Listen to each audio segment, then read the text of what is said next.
Those are the individual guests.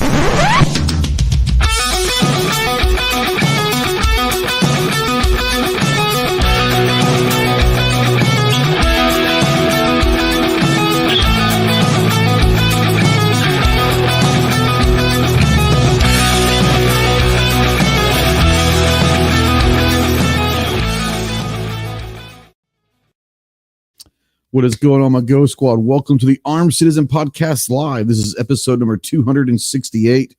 Today's date is Tuesday, November 22nd, 2022.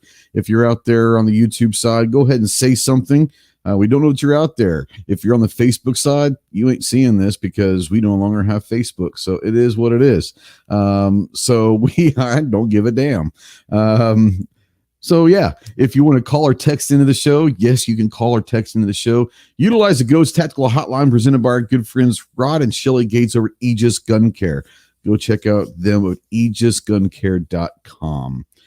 If you're a veteran, really anyone, but especially if you're a veteran and you're in that hole, you're in the darkness and you're looking for that light, call me, text me, email me 24/7. I cannot give you medical advice, but I could be a pretty decent ear to maybe talk you through some stuff. If you are looking for someone that can get you into that hospital or get you some medical attention, remember two things. One, you're not alone in this world. You got a lot of brothers out here that are willing to help you in any way possible. And two, the world is a much better place with you in it. So please utilize the Veteran Crisis Hotline. 1-800-273-8255. Once again, 1-800-273-8255, the Veteran Crisis Hotline. We are spotlighting, as always, the United States Marine Corps. If you have any questions on what it takes to earn the title United States Marine, see the website marines.com. And as always, we're a proud member of the Self-Defense Radio Network. Go check out all your favorite pro-gun, pro-2-way podcasts over at selfdefenseradio.net. Let's get this off of my ugly mug and say hello to everybody out there in the interwebs, and say hello to the guys that are joining me tonight for this fun. We're not going to have any really topics. I'm not going to lie to you. I was talking with someone this morning, and he said, "Hey, you going to do a show tonight?" And I was like, crap, it is Tuesday. I hadn't thought of a subject. I hadn't done any of that. That said, we're going to have fun because you know what? Sometimes a good free for all is really what it's all about. So let's bring in our compadres for the night so far. We got a couple people out there with links that might jump in.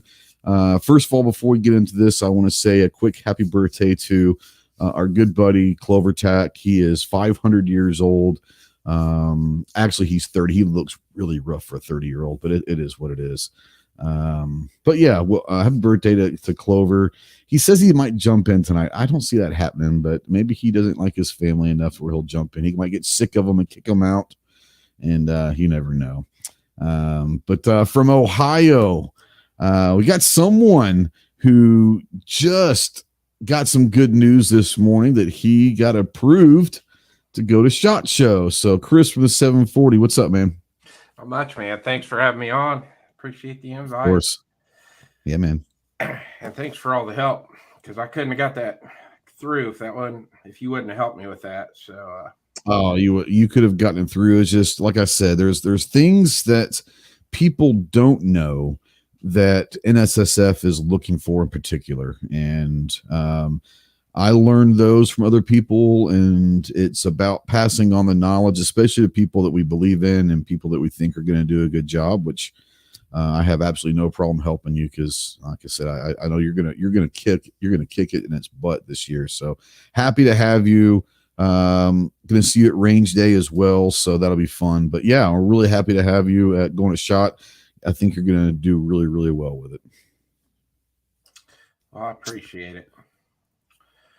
Daniel. And from the what's that? Daniel said OH. I had to give him the IO back. Yeah, you Ohio folk are weird about that. It's what it is. It's what it is. You know. We'll let you do it. I don't even know what G23 out there.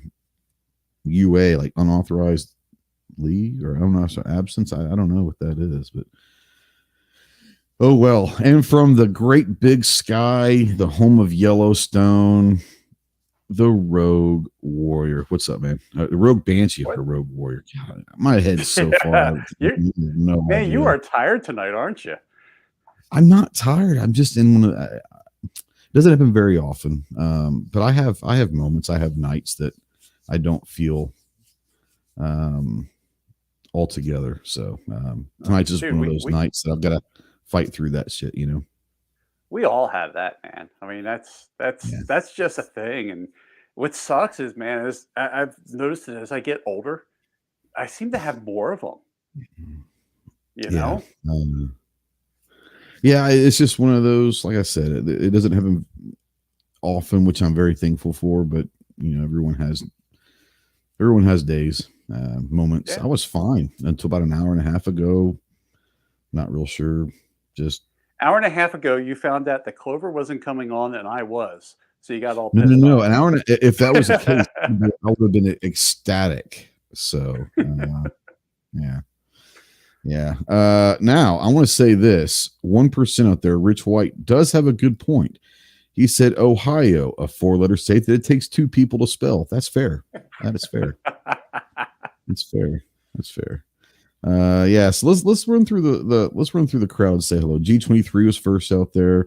Guns and Barbecues out there. Tactical Pickles out there. Calaveras says, I saw you've gone full FUD, starting to hand load. Gonna make your EDC revolver soon or 1911?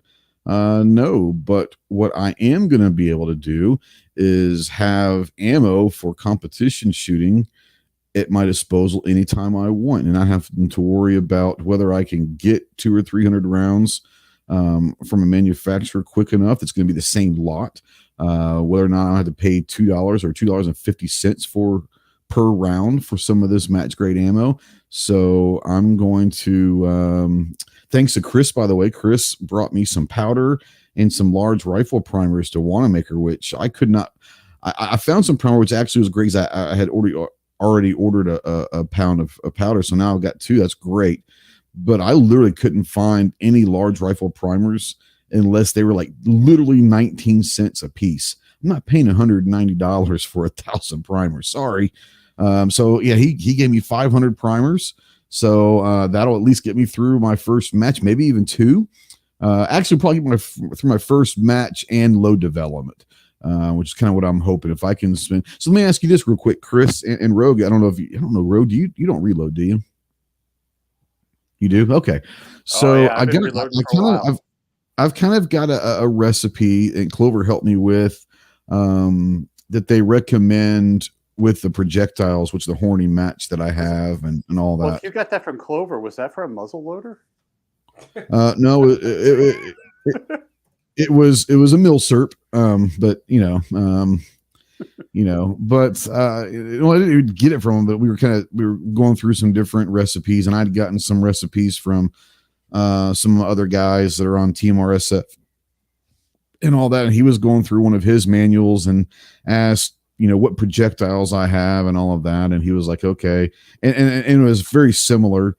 At this point, they were all kind of saying that 37 to 39 grams of powder, and then he was talking about the seating depth and all that, and you can kind of play around. So I was like, okay, cool.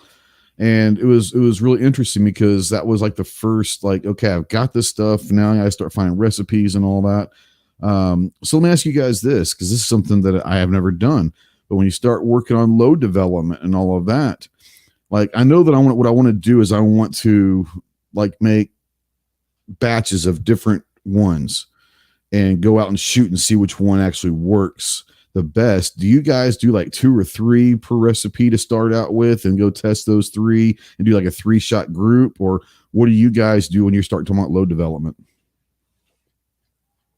Well, for me, it's mostly pistol. So it's, I don't have the high accuracy that you're going for, because I'm shooting, well, I'm really honestly, well, here's the thing is for the long range stuff, like it's most of it is steel. And it goes out to, let's say 1,200 yards or whatever. Sometimes it'll go out longer, but let's say it's between 400 and 1,200 yards, but it's steel, and it's usually like a 1 MOA and all that. I don't necessarily need to beat a half MOA. I mean, I'd like to beat a half MOA, but if I can get very, very consistent with a 1 MOA, I know that I'll be able to probably, impact that steel. So it's just one of those things where I don't know. I mean, so I don't need to be precision accurate. I'm not trying to put them all in the same hole. As long as I'm at MOA or, maybe not even half of them, but just maybe sub MOA at all, I think I'd be happy with that, at least to start out with. Yeah. What I'm doing. So for me, for pistol, I mean, I do load some rifle, but it's not for I don't shoot as much rifle as I shoot pistol. For me, usually run around 25 rounds for a load. And I'm chronoing the entire time. I'll be chronoing. I'm not getting the flexibility.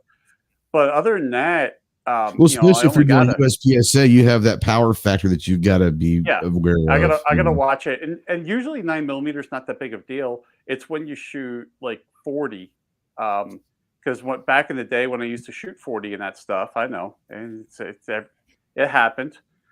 You should never shoot 40. But I had a 40 load that I had worked up that was just basically over major. So it was just a few feet per second fast enough. But yeah, it took the recoil out. But yeah, usually I'm running around 25 per run, because if I'm going to go, I'm going to at least make something out of it. I'm going to spend time, a half hour in the car to get to the place to shoot, set up. Sure. I'll run 25, and then I'll know, I have a couple of different recipes that I'm running with. So that way each box is marked, so that way I get the most out of my range time. Yeah, I and Clover, I mean, this might be a normal thing. I don't know. But he gave me a great idea, and he said, well, your first round, just make it a dummy round. Don't put any powder in it, and make sure that you get the overall length. Get that set first before you do anything. So you make sure that you've got a tight, your when you close that bolt, and it makes sure that's the right overall length. He says you don't even use powder, just get the overall length, mark that down, say, okay, here's what the overall length needs to be, and then from that point go on. But yeah, like I said, I also understand with 9mm and pistol ammo, you're going to get more rounds out of that brass than you probably will with rifle. So I don't really want to take 25 up. I was thinking 3, but I don't know. Maybe 3's not enough. If I was running rifle, because I've loaded rifle, it's a 308 and 30-06 are the two rifle that I run with. Usually on my rifle, it's a 5 round. I usually do 5, okay.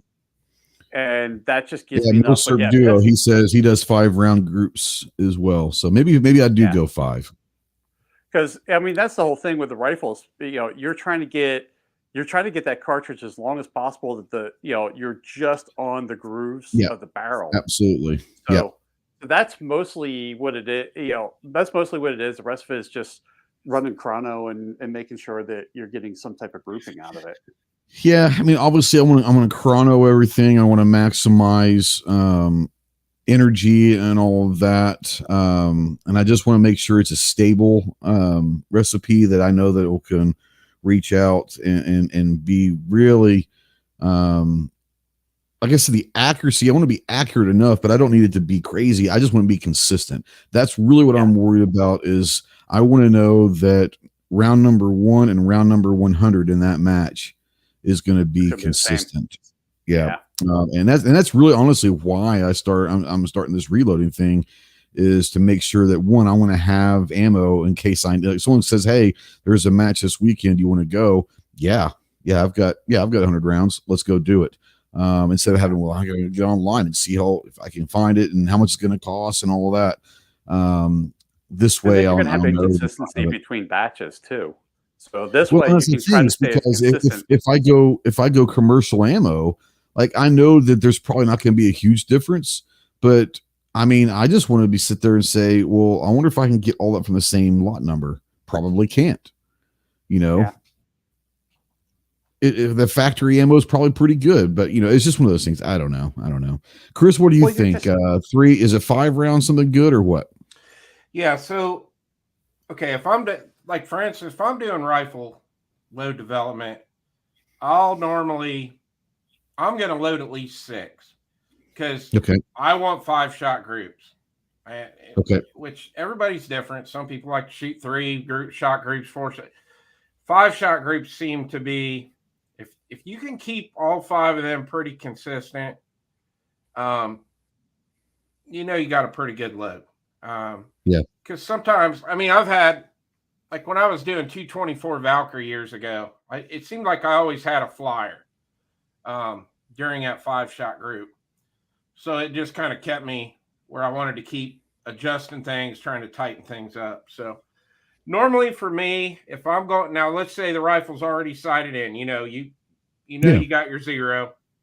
Now, obviously it's going to shift a little bit due to the bullet powder you're using, but you're going to get it on paper. You're going to get it there. So I'll do at least 6 rounds of, say, like, let's just say you're loading 40 grains of powder, and then I'm going to do 40.2, maybe 40.4, keep working my way up. I'm going to do at least 6 rounds of each one of those because I'm going to factor in my cold bore shot at the beginning. True. So sometimes I'll do 11 of something just so I can actually go out and shoot 2 5-shot groups with the new round or the new load, but 6 minimum for me. Okay. Per weight. And that's the things where, I want to start out.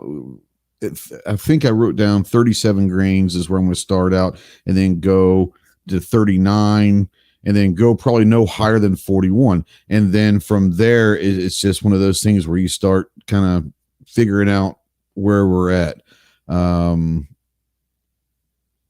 So that's kind of where I'm at. I don't know. I just, like I said, I'm excited but nervous. I'm excited because when I start getting this done, I know that I'll have access to ammo that's going to be tuned to my rifle and my needs anytime I want it.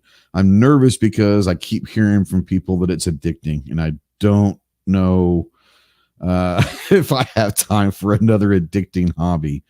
Milsurp Duo says, what brand press and dies are you going to be using? Well, I don't have a press, but I do have several friends in the area that said that I can come over. As long as I have the stuff, we'll go over there and watch a game or something and bust out a couple hundred rounds if need be. So I've got access to many presses. Dies, I picked up the Horny die, two die set. Actually, let me get those real quick. They're right here. Hold on, right back. Mingle amongst yourselves. You see, I can see Ghost sitting there reloading. He just takes a shell, scoops some powder in, then takes a bullet and just tries to like screw it in, and then see what happens, right? So what could possibly go wrong?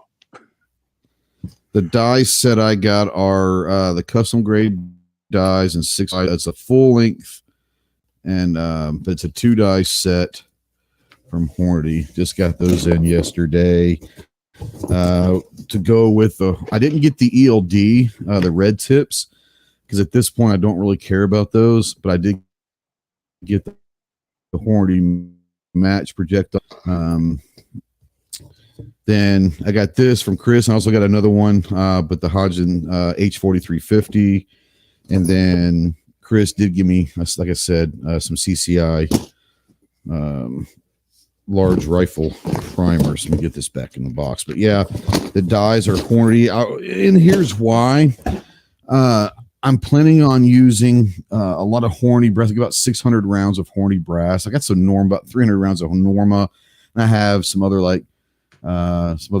just kind of random brass. But I've got a bunch of Hornady brass with the Hornady projectiles, the Hornady dies. Not saying that it's all. Hope my mods can take care of that. Not saying that Hornady is the end all be all, but from asking around a lot of different people, as I progress in this thing, I'll probably step up my game in all areas, whether it's the projectiles, the die sets, brass, and all that. But no one was able to tell me that Hornady stuff wasn't a great way to start. Both, it's been there a long time. It's for the price, it's not bad. Like the die set, I think cost me like $45, which I was happy with. 2 die set. But yeah, it's one of those things where Hornady is where I'm going to start out with, but I'm sure over the years I will be, as everyone does, evolving and probably progressing into bigger and better stuff. So that's kind of where I'm at right now.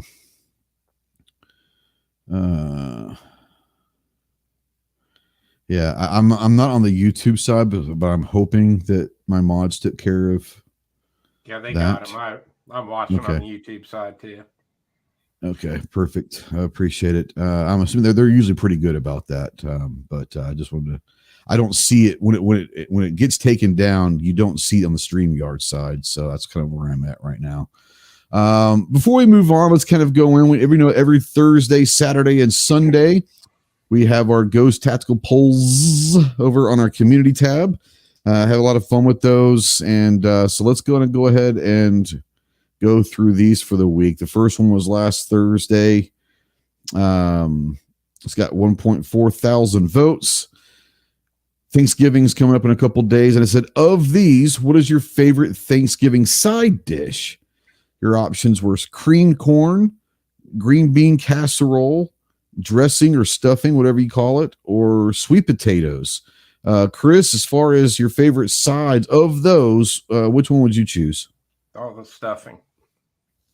Yeah. I like stuffing. Not many other people in my family do, but I like it. But I'll say this, you can screw up. I think stuffing or dressing, whatever you want to call it, I think stuffing is the one thing, including a turkey, because you can screw up a turkey, but not really. Stuffing, you can screw up quickly. And when it's screwed up, it's either great or it's really bad. And I've had some really bad stuffing. And that's kind of the most temperamental side dishes. You can get it screwed up pretty. Now, do you actually stuff it, or do you buy like the box stuffing? Oh yeah, just the box stuff. Okay. Yeah, that's kind of where right now that's one of those things. It's like people have to try to throw their own spin on it. Just leave it alone. Just. Yeah. No, I get keep it. It's simple. I get it. Yeah. Rogue, what's your favorite side dish, especially of those? Stuffing. And what's funny is because, I'm gluten intolerant, so I miss stuffing from being a kid. But my wife found some, let's face it, gluten-free stuff kind of sucks. But she found some really good stuffing that's gluten-free. And we just had it for the first time last year. We're going to have it again this year. And that's the thing I'm looking forward to. Yeah. Like I said, I'm like the only one in the family that does like the stuffing. So I don't think we're going to have stuffing this year. We're actually having Thanksgiving at my daughter's house. They just bought a house. So this will be their first Thanksgiving in their own house, in this house. And so we're going to go down there and have Thanksgiving with her and all of that. Looking forward to it. I have this stuff that I always cook, and I'll probably cook that Wednesday night and then take it over there Thursday morning when we go down there. But yeah, my personal favorite is it's close, man. Like, so I make a cream corn that I basically ripped off in Texas. There's a place called Ruby's Barbecue, and it's amazing. Now there's several of them, but when I was living down there was one down in New Braunfels between Austin and San Antonio, and their cream corn's hands down the best you'll ever have. And kind of figured out and ripped it off and figured out what it is. And it's real simple. It's corn, cream cheese, heavy whipping cream, some butter, obviously salt and pepper and all that. It's pretty damn good. That and I love green bean casserole. It's just one of those things that I've had every year since I was a kid, and it's simple. You can't really screw it up. But yeah, I love green bean casserole. My daughter's making that this year, so But as far as the poll goes, and I love stuffing as well. And as far as the poll goes, like I said, 1.4 thousand votes, 54% said stuffing. Not a huge surprise. What is a surprise is in second place with 20% was a sweet potato. I'm not a sweet potato guy. That's just me, but it is what it is. Green bean casserole at 16% and cream corn at 10%. Hey, I get it. Toyota Toytown Inc. says stuffing, by the way. He says, you do the strangest non-TUI related polls. I love it. I try to have fun with them. I always do one gun kind of a poll every week. But the other two, I'll go food, I'll go music, I'll go movies. I'll just go weird stuff. Once again, it's all about having fun, and it is what it is. The second poll was put out Saturday, and it's got 1.4 thousand votes. This is kind of coming off. We got back from Wanamaker Tulsa Arms Show. Chris was there in Tulsa. But I said, what do you like shopping for at gun shows? Old guns, modern guns, knives, beef jerky, or ammo? Rogue, when you go to a gun show, typically not, I mean, obviously sometimes you go looking for something very specific, but in general, do you find yourself looking for old guns, modern guns, knives, jerky, or food in general, or ammo, or what? I tend to lean towards the milsurp. Okay. So I guess that would be more the older guns. The older stuff, sure. Yeah. Because that just takes me back to my childhood of going to gun shows and seeing like M1 Grands and 03 Springfields and stuff like that. You probably wouldn't like seeing M1 Grands right now. They're about $1,200 to $1,800 right now. You know what's funny is I bought my M1 Grand at a gun show back when I lived on the East Coast. That was a $300 rifle. Yeah, tell me about it. And my wife was like, "Why don't you sell it?" I'm like, "Hell no! I'm never going to get one back." Exactly. Yeah, not right now. You're never going to get it. You probably never get one for 300. And if it's 300, oh no, you're definitely not going to want to probably try to fire that thing. No. They might have just dug it up from the ground. Yeah. Yeah. Chris, what about you? When you go to a gun show, what in general, what kind of things are you looking for? I'd have to go on there. Normally it would be the more modern stuff, but Wanamaker was different. I think I looked at a lot more of the old milsurps and classic guns there, just because there were so many to look at. Yeah, there's a lot of them there for sure. You know what's funny is G23 says, "Rogue, I'll give you $375 for it." Make some money. I think if you give him $500, that might be a deal, or $600. And you're still giving $600. Rogue will be doubling his investment, and G23 is still getting a smoking deal. So maybe $375,000. I might consider that. Oh, snap! He's going full blood gun show prices. Okay. Yeah, this one, I wanted a Springfield. I wanted it during the war. I wanted it. This gun has a lot to me. It means a lot to me. And then right now, it needs a barrel, and I'm starting to look at barrels and things like that. And being the type of person who loves tearing crap apart and putting it back together, it would take a lot to grab that gun from me right now. Now, Marcus is talking about loading 303 British. So, do you guys like the old Enfields? I like Enfields. Yeah. Yeah, I've never shot one. I didn't when I was younger, but I don't know. I guess it's just as I'm getting older, I'm just starting to appreciate things more. Yeah. Yeah, Jason and I found that one table at Wanamaker where that's all that guy was selling. He had tons of them. And that was really neat, sitting over there looking at all those. Yep. New York Preppers out there. What's up, homie? He says, "Hello, everyone. Happy Thanksgiving." Happy Thanksgiving, brother. Go check out New York Preppers. Great channel. I'll tell you a funny thing we were talking about. Sorry, I'm getting texts left and right. So Buck and I, tactical FUD out there, Buck and I were walking around at Wanamaker, and we were both he was looking for powder and I was looking for primers. And so the first 3 hours of Wanamaker Saturday morning, we weren't really worried about doing any media stuff. We were literally trying to find powder and primers. Found his powder, never found my primers, but he looks at me and he goes, man, like, I've been going there for years, and this is about his third or fourth time to go to Wanamaker now. And he was like, man, like, it seems like there's a lot more reloading stuff this year. And I was like, I don't think so, bro. I just think that neither one of us were ever looking for reloading stuff like when we were here in the past. So we just kind of just walked past all reloading tables. When you're looking for something, it's amazing how much you find when you're actually looking for it. So, yeah, it's kind of funny. Marcus is looking for an Ishapur Lee Enfield. There you go. Let me know if you find one of those.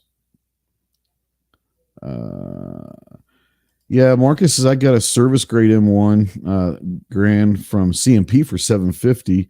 Waited about a year to get it. Here's my problem. I was at the CMP in Talladega last March, and they had 6 or 7 of them, different price ranges.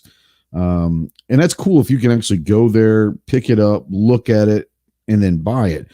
But most people that buy from the CMP, like, you don't know what you're getting. Like, I mean, you know, it is what, and it's not that we don't trust it. It's just, but you don't know what you're getting. Sometimes you might get a great smoking deal for $750, or you might not, or, you know, they might have them at $1,200. Well, I don't see that being a good deal or whatever, you know, but, yeah. And it's one of those things where I don't buy guns. It's just me. I don't buy guns for an investment, because I very rarely get rid of, like, sell my stuff. And if I sell it to someone, it's a friend who needs it or would use it more than I would. So at least I know it's going to get used and go to a good home. But for me, just to sell stuff, I don't. So I'm not looking at guns and saying, well, that's a pretty good deal, because if I ever needed to, I could make some money on that. That's never, honestly, I've never gone into a gun thinking that might be a good investment. Maybe I will later in my life, but I haven't started that yet. So for me, it's really not the investment of, do I think I'm getting a good deal for this price? It's one of those where, am I willing to pay that? Now, if I really wanted a grand and I know that I'm going to have to pay $1,200, then, and I'm okay with that, then I'll pay the $1,200. I don't need a grand is bad enough right now to go pay $1,200 to $1,800 for what they're going for right now. So it is what it is. Snob says, well. I think I sent you and Gary a link if you want to come. We're just bullshitting tonight, guys. We're just going to bullshit. But the answer is, like I said, 1.4 thousand votes on this poll question. In first place with 44% is modern guns, which is kind of surprising, but it is. I figured old guns would win, and it came in second with 27%. Ammo at 13%, which I will say this at Wanamaker this year. Ammo prices were, well, I would say prices in general for guns, even guns, and there were some crazy ones, obviously, but I think prices were very fair this show, much better than the last couple of years. Ammo prices, you can find 9mm box of 50. Let's just say Winchester or Blazer brass. There's a ton of Blazer brass out there, and you were going to pay about $13 to $14, which really isn't that bad for right now. So it was nice to see ammo prices kind of going back. I literally, unless I'm looking for a rare kind of ammo, I rarely ever go to gun shows looking for ammo, because I know you're going to pay way too much for it. Ammo comes in at 13%, beef jerky at 12%, knives come out at 4%. Now, most of you guys that know me and have been around me know that I'm never going to leave a gun show without at least a couple knives. And I walked away from Wanamaker with 4 of them, which is actually not that bad for me. I've left Wanamaker with 9 knives at one point a couple years ago. I'm a knife whore. I love knives, especially beautiful Damascus knives. I'm a sucker for Damascus knives. But yeah, knives come in last place at 4%. Honest to God, that's usually the first thing I go around looking for are knives. So maybe I'm a little bit weird. It is what it is. Our last poll is a music poll put out yesterday. It's got 1.2 thousand votes. Of these, who had the best voice? Now, all 4 of these gentlemen are no longer with us. So we'll go with that. Of these, who had the best voice? Not entertainer, not who was more famous, who was the best concert, strictly going with voice. Your options are Chris Cornell, George Michael, Michael Jackson, or Prince. Chris, do you have of those 4, do you have a preference? That's a hard one. It is a hard one. Chris Cornell's voice was amazing. I'm going to have to go with Chris. He's literally my favorite voice of all time. I could listen to anything that Chris Cornell has ever done. I don't want to say this, not to you, Chris, even to you if you don't know about it. If you're out there, and there's a lot of people that says they've never heard of Chris Cornell. Chris Cornell was the lead singer of Soundgarden. He was in a project band with Eddie Vedder and a lot of Pearl Jam. It was called Temple of the Dog. And he ended up his career as the lead singer of Audioslave, which was basically Rage Against the Machine's band, and he was the singer. You probably have heard a lot of Chris Cornell songs you might not have ever heard knew it was Chris Cornell. Truly one of the greatest voices you'll ever hear. If you have a chance, not right now, because damn it, you're watching me, but when you get a chance, go on YouTube, Chris Cornell, Nothing Compares to You. The old Prince song that was made famous by Sinead O'Connor. And this is a couple years before he died. And he was in some studio and he just did this rendition of Nothing Compares to You. And it's truly, literally one of the most beautiful songs you'll ever hear in your life. There are people that if you play that song, they don't know who Chris Cornell, they're just going to say, God, like, who is that? It's Chris Cornell. Anyways, yeah, Chris Cornell is a great one. So I do not disagree with you, Chris. Rogue, what about you of those 4? You see, some people might think that was a tough choice. For me, the second you said Chris Cornell, it was over. Yeah. I just knew. Yeah, Chris Cornell is that was it. Yeah. Phenomenal. Now, I'll say this. I was not a fan of a lot of his music, but if you want to talk about great voices, George Michael had a beautiful voice, a really beautiful voice. Another one to go just to hear a beautiful voice. YouTube, George Michael, Don't Let the Sun Go Down on Me. And it's he did it live in a concert. It's an Elton John song, and Elton John actually comes in later on in the song. But just listening to George Michael sing this song, it was beautiful and amazing. Weird dude, but he had a great voice. Now, to me, Michael Jackson did not have a great voice. He had a very good voice, especially early Michael Jackson, like Off the Wall Michael Jackson, like before Thriller album, got a great voice. But I think when I think of Michael Jackson, I think like the showmanship. Like I bet you I saw him in like 1985 whenever he was doing his big Thriller World Tour. And when I think Michael Jackson, I think entertainer, like great show, but I don't think him as a great singer, like the voice. And then Prince is the same thing. For me, I think Prince is probably one of the most talented musicians that has ever lived. He could be one of the greatest drummers. If he would have dedicated his life to playing drums, he would have been one of the best drummers ever. He's one of the best guitar players ever, one of the best songwriters ever. Prince is truly one of the most talented people, but I don't think he had a great voice. And all of that. So yeah. 44% of the people chose Michael Jackson. And I think maybe because Michael Jackson is one of the most famous people, like everyone knows who Michael Jackson is. So maybe that's why they chose him. Like I said, I don't think Michael Jackson had a great voice. But hey, who am I? And second place with 31%. You guys got it right with Chris Cornell.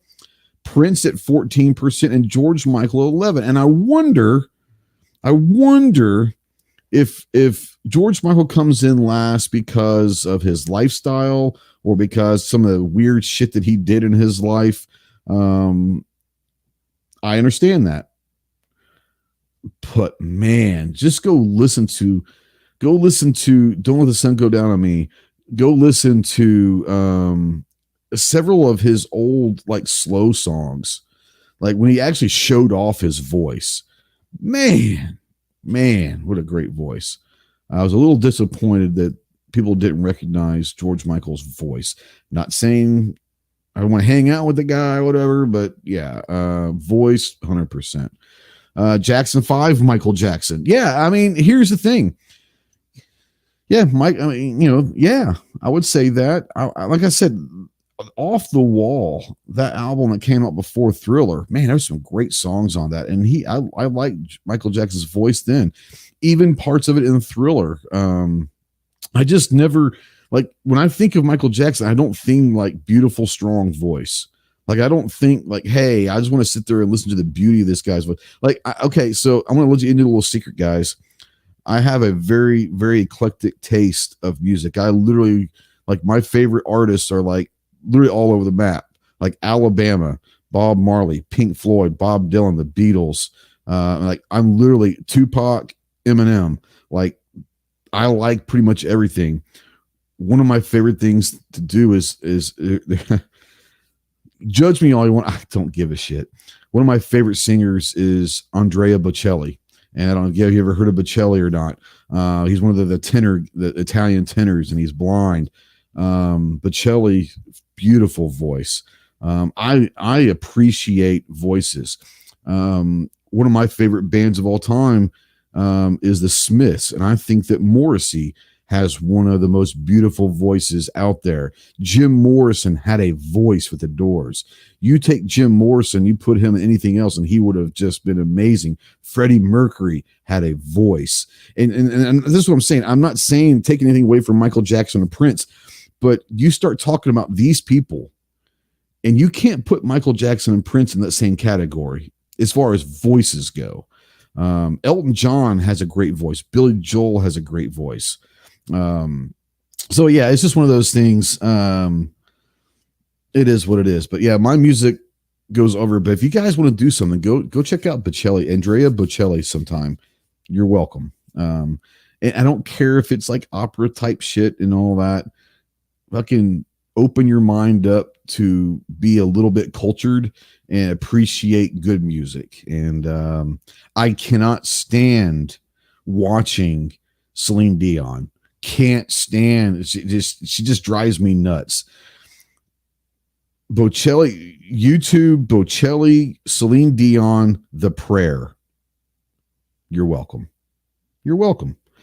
One of the most beautiful songs you're ever going to hear from two of the best voices ever. It's great. Private chat. Wine. Oh shit, where are you? I didn't. My bad. How's the green room, Snob? I didn't see you back there. Oh, it's been great for the last 30 minutes.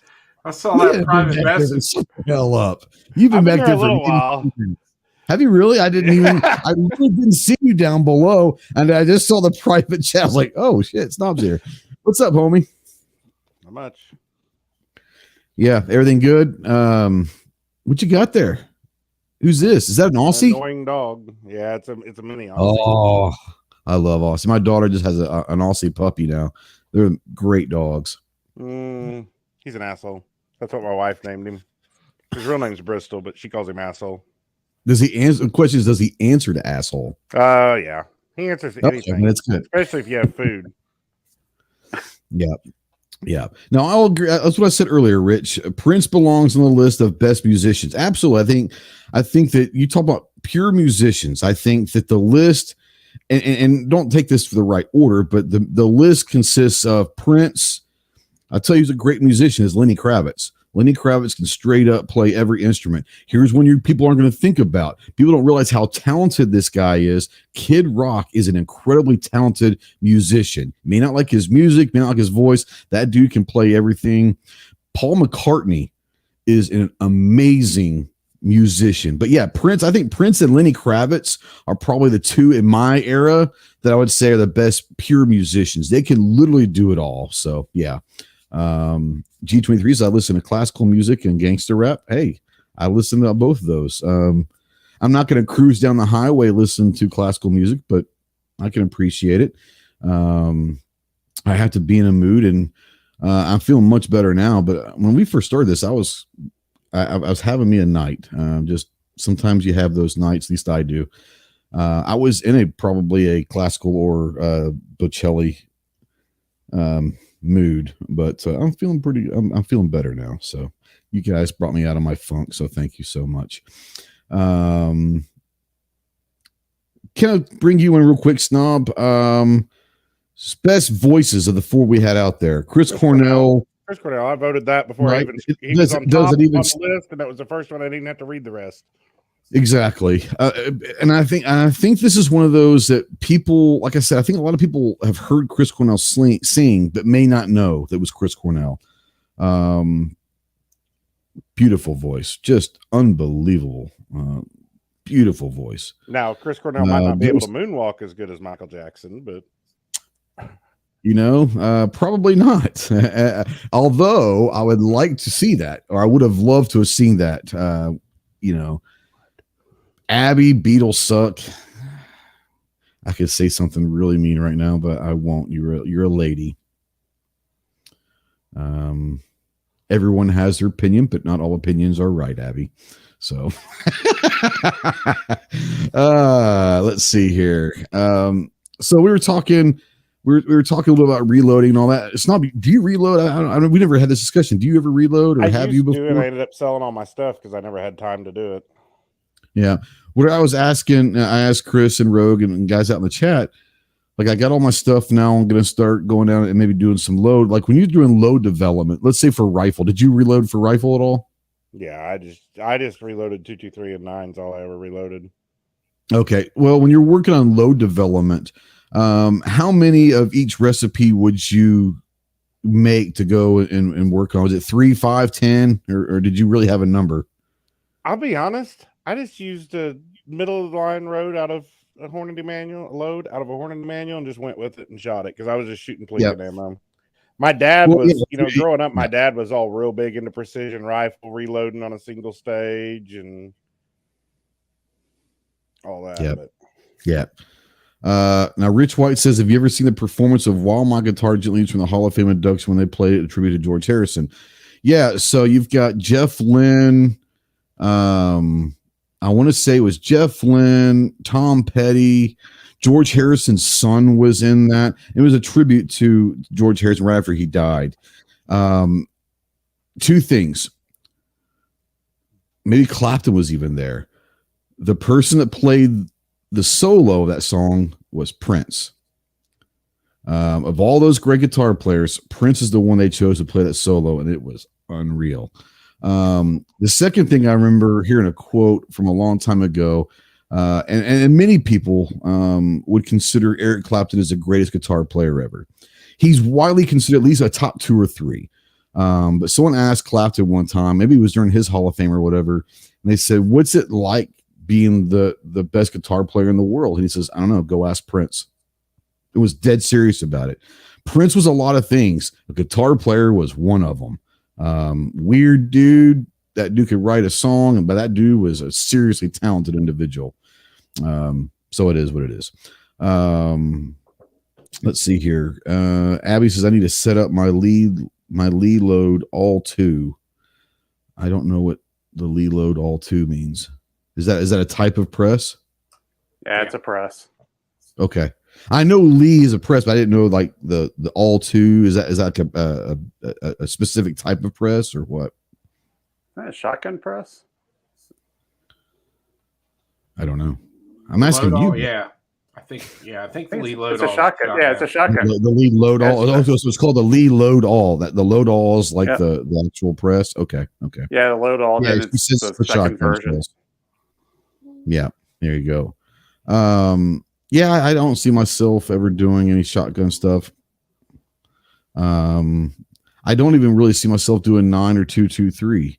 Maybe one day, but like I said, I'm only getting into reloading, not to just stockpile anything. It's really to get my recipe down for my rifle for the long range stuff that I know that one, I can have it anytime I want it, and two, it's going to be tuned right where I need it to be. So that's really cool one. Rich White says Prince's Super Bowl halftime show was awesome. The cool thing about that is it was in Miami and it was raining like all day. And I remember seeing like a documentary or something on that. Yeah. And I remember seeing a documentary, and like the producer for Fox or whoever it was called Prince like that afternoon. It's like, hey, like it's raining. Like, I don't know what we're going to do. And he goes, can you make it rain harder? And the producer says, I knew at that point, like, oh, this is going to be epic. And it was raining hard. He was singing Purple Rain. It was just like, and you guys know Prince, he's in these high heel boots, and you got to know that stage was slippery and all that. But that show was pretty awesome. Yeah. Abby says Dio or Ozzy and Sabbath. You gotta go Ozzy, don't you? Man, I think you gotta go Ozzy. Marcus says guitarist Hendrix, Eddie Van Halen, Randy Rhoads, Joe Satriani. Okay. My favorite guitar player of all time is David Gilmour from Pink Floyd. My second favorite is probably Slash. I'd probably go with third favorite would probably be Morello from Rage Against the Machine and Audio Slave. Hendrix was great. Eddie Van Halen's awesome. Randy Rhoads awesome. My top three are probably Morello, Slash, and David Gilmour, but that's just me. Joe Satriani, Surfing with the Alien, is an amazing album. You got to listen to that one. Yeah. I mean, I was going to say my favorite guitar player has got to be Jeff Kress, but, I don't know where he's at tonight. I would say if you went ukulele player, then I would say yes. Just because he has a lot of guitars doesn't mean he's a good guitar player. He might be a good ukulele player. But he's definitely the best guitar salesman, maybe? I don't know. Worst drummer. My pick is Lars Ulrich. Lars. I think a lot of people think Lars is a great drummer because he's a Metallica. Keith Moon, great. John Bonham, those are great drummers. I grew up. I was a drummer, so I would never say that Lars is a great. I wouldn't say Lars is a terrible drummer. But I think he's overrated. I would say he's probably one of the most overrated drummers for sure. The best beginning. Hold on here. The best beginning press is the Lee 4-hole turret press, especially for the price and super easy to set up. I have used one for years. Milser. I mean, I'm going to have to hit him up because he's got a lot of great info out there. I do know that I have been told not to get it. What is it called? Is it called a progressive press? Not to get into those right away. To what's it called? A single stage or something? Might be. The terminology might be wrong, but a single stage press before I do progressive. Is that right? Yeah, you're right. Because single stage, you're doing one thing, whereas progressive, you're going around to the different stages. Every time you pull the handle on a progressive, you're creating a round. Yeah. Well, it's going around to do that, and it's going to do that different stage. So, like a single stage is you're doing all the individual things, and you pull that thing, you're making that one bullet, and then you do all the powder and all that to the next one, pull it. Is that right? Am I getting it right? Yeah, I'm completely you're in the right guys. Thing. No, you're in the right thing. I don't think I'm going to get a press for a while, especially if I'm going to be able to utilize my friends' presses as long as I have all the materials. So maybe one day I will. Once again, I'm really afraid to go in and start in another addictive hobby because I don't have time for another hobby. So I had a progressive. That's all I ever had. I mean, my dad had. So how was learning on it pretty easy? I mean, and I was just loading, just basic range ammo. Just being careful to watch your powder was a big thing. Yeah. The one thing about a progressive, because I started off in progressives, and I do have a single stage for some things, but progressives can be a little, I like to say, messy, right? Like I have a Dillon 650, and when my rifle rounds come around, there's a small snap to it, and sometimes it spills a couple of flakes of powder out of the shell, which is annoying as hell. Pistol, it works great for pistol. For rifle, it's not a great press for rifle. Now, well, just in general, like if you're doing plinking ammo, progressive might be just fine. I crank yeah, you can probably just crank it out and do all that. Well, even for competition ammo for pistol, I have no problems with that 650. I will crank a shitload of it out. Because I'm running around 700 or 800 rounds an hour out of that thing when I get going. Wow. Are you having to do this yourself, or can it be automatic where it does it itself? No, I'm pulling it. Crap? Oh man, you're getting a good workout then, right? Well, why do you think I got bad shoulders? Is there like an automatic press out there, Chris? Yeah. Is there something out there? Yeah, you can do. Yeah, you can take a Dillon and set it up to run automated. Yeah, I can get I think it's called an ammo bot that'll go on there, and it's just a motor with a crankshaft that just keeps cranking out ammo. There you go. So Milsurp Duo says single stage or a turret press. So a turret press is different than a progressive? A turret press is basically a single stage press with a turret on top that you turn to change your dies. Is the basics. Yeah. Gotcha. Okay. Gotcha. Okay. If you want my honest opinion, when you go to buy your first press, buy a turret. That's a big if, though. That's a big if. Right. That's a big if. But if you're going to, just buy a turret press. If I ever get back into it, I'll get a turret press. Okay. Because you're still doing everything in a single stage, but your dies are all set up. Getting more of them set up for you and all that. It's just more efficient, basically. Yeah. And for no more than the extra cost, it's worth it. Okay. So like not like I don't care about low end, but like give me a good solid, like I don't care. I don't want the cheapest, but like a good solid turret press. Like what brand would that be, and what are we looking at these days? So I run the RCBS turret press.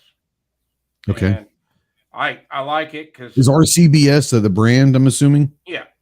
It's a green brand, Ghost. There's a green. The green. Oh, okay. I've seen the green. Okay, I didn't know the name of them. Okay, that makes sense. I think they're a lot more now than what I paid for it. I want to say I got everything for around $4 something. Wow! It came with a scale, but I think now they're a lot more than that. But I like them. They got the big cast iron turret heads. You can buy them separate. So I've got like 8 of them down there hanging with different dies on them, and you just are they for different calibers? I guess you have a different one for different calibers, or what?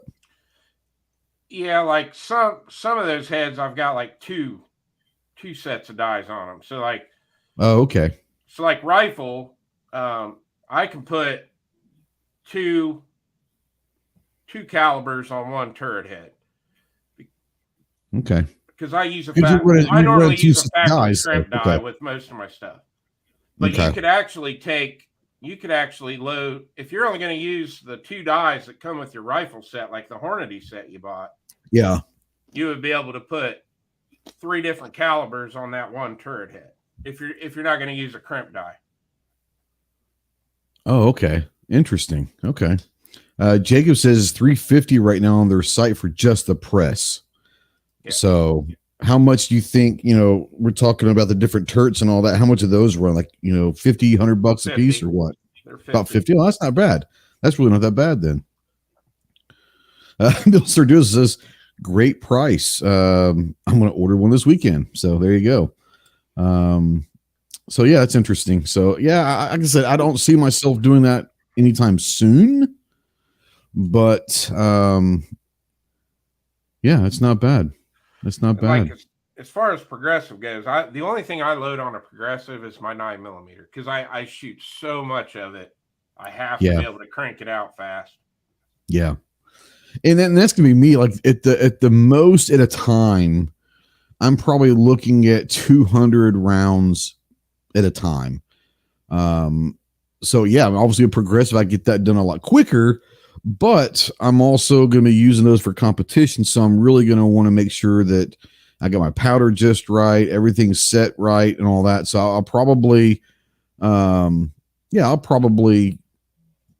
like the idea of a turret press if I ever go that way. Now, let me ask you this.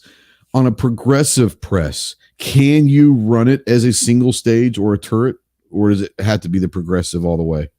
Yeah, progressive. It has to be. Okay, so you can't get a progressive and use it like a single stage. Yeah, because every time you pull that handle, something's indexing. Something else over there is doing another thing. I got you. Okay. So he says 345 heads are $63 a piece. So, that's really not that bad. Actually, I was thinking they were like $800 to $1,000 for presses. Maybe that's the progressives. I don't know, but I always heard about $800 to $1,000. That's like your Dylan progressives right there. Yeah. It's so funny is you just said that, and I had always heard Dylan. You, including the chat, are the first person to bring up Dylan. Everyone's out there talking Lee or RCBS and all that. So is Dylan? Is it just the name that people think? I mean, like, I haven't heard anyone say that it's so much better than anything else. You pay more money for a Dylan. There's no doubt about it. Does it give you that much more advantage? I think it's a better machine, but what I like about Dylan is their warranties on it. You could take that Dylan and drop that damn thing out of a helicopter, land, pick it up, call their tech support lines, and they'll send you another one. So, like for me, I remember one day I was tired and I was working on something. I was changing the powder charge, and I went the wrong way. And for some reason, I instead of stopping, I kept on going. I broke the screw off my powder charge. I'm like, well, that sucks. I called their tech support. It was on a Saturday. Now, this is obviously before all the craziness. They answered the phone. I talked to a human being down in Arizona, and I go, hey, I got this, I broke the screw. I can't find it on the website. They just sent me one. And I was like, okay, yeah, it's the screw, blah, blah, blah. Anything else? I go, well, I had this one question. He worked through the press with me on something. He goes, anything else? I'm like, no. He goes, all right. We're going to send this thing out to you. I'm like, well, do you want a credit card? Did you just send the other one back to him? They just sent me a new screw for this thing. And I'm like, oh, that's a screw. Oh, a new screw for it. Okay. Yeah. Yeah. I'm like, I broke this thing. I have no problems paying it. He goes, nope, just sending you one. You're good. I'm like, shit. Nice. Milsurp Duo says, Ghost, you can get a Lee 4-hole turret press for $150. A great price for a beginner press. So knowing that I'm not trying to pump out a shit ton of ammo per hour and all of that, is a 4-hole turret something that would be good for me at this point? Yes. Yeah. Oh, really? Okay. Well, hell, I might just get one and still use my other guys and all that. Because here's the thing. One of the reasons why I want to use my buddy's presses also is they're going to have to teach me how to actually reload. The best thing you can do is just light a cigarette and get started. Well, I can light a cigarette. Yeah, I won't light a cigarette while I'm reloading. You know what I'm most worried about, honestly? Oh, I'm sure it does. Yeah. You know what I'm most worried about is obviously if you forget to put powder, it becomes basically a dummy round. I'm so worried about like overcharging, like putting a double charge into something. For me, I don't think I will, because I'll make sure I'm very, very, I'm just worried about that. And maybe that's why a single stage press would be great for me, is I'm not having to worry about what if something happens in that progression that it gets double charged or whatever, I would, and that's something to worry about. What really, back when I was in FFL, one of the things I saw, and it was in a Glock actually, was someone reloaded with the wrong powder, and he set that thing off, and it blew the frame out of the gun. I would imagine. Well, the great thing about that is I'm only going to be loading one caliber, and I know that that's the H4350 powder. So that's the only powder I'll ever have around, at least for your now. advantage. You see, that's your advantage. When you start getting into multiple calibers, you're more worried about making sure you grab the right powder before you worry about a double charge. Especially when you're doing pistol and rifle, because you do not want to confuse those two. Yeah. Two completely that's what it was. Rifle. That's what powders, this was. right? They put a rifle powder into a pistol round. Yeah. Blew that thing right out. I would imagine that would. Yeah. Go ahead. The plus side is you won't be able to double charge 6.5 Creedmoor anyway. If you do a double charge on that, it's all going to be pouring out of the case. Overflowing. Okay. Well, that's good to know. To know. Real quick, Abby out there says, still don't know what powder is best for 20 gauge. Do you guys, have you ever loaded 20 gauge? Might give them an idea of what powder is good. I have no idea. I haven't loaded 20, but for all my shotgun shells, sorry, I'm like looking over. I use American Select for shotgun, and it's worked fine for me. And in a pinch, I can use it for 9mm. Okay. Now Jacob asked a question. I don't know the answer to this, but he's also new, and there might be somebody else out there. So I'm gonna go ahead and put this out there to you guys. Wait, before that, what all dies are needed to do a reload on a turret or other press? So I got the 2 die set that's Hornady. Is that all I'm going to need? I should have asked that.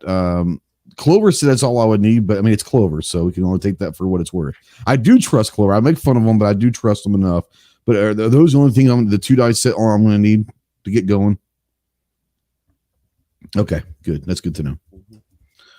Yeah, you'll be fine with that. Now, some people like to buy a Lee Factor crimp die to put a crimp on your rifle rounds.